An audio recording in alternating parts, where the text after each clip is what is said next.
huwezi kupata vitu vipya kama haujakubali kuachilia vitu vya zamani. Kwa mfano, hauwezi kupata kazi mpya kama ile ya zamani haijapotea.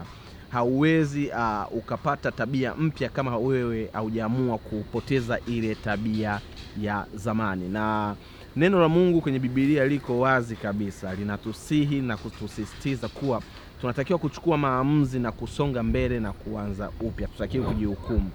Ukisoma kwenye kitabu cha Isaya sura ya 43 mstari wa 18 hadi wa 19 inasema, msing'ang'anie mambo yaliyopita wala msifikirie vitu vya zamani. Unaona, Mungu mwenyewe anajua kuwa kuna mambo ya zamani ambayo sisi tumeyapitia, kuna maisha zamani ambayo sisi tumeyaishi, na anatusisitiza kabisa hapa kuwa tusiang'ang'anie mambo hayo ya zamani wala tusikumbuke mambo ambayo yameshapita. Yanaweza kuwa ni mazuri ama ni mabaya.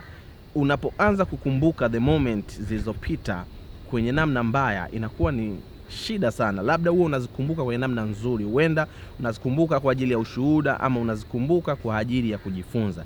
Lakini ukizikumbuka kwa ajili ya kujutia ama kujihukumu, unakuwa unajihukumu wewe mwenyewe, kwa sababu tayari kwenye kitabu cha Nabii Isaya hapa umeandikiwa kwenye sura ya 43 mstari wa 18, unaona kuwa Mungu ana uwezo wa kufungua njia popote pale ulipo.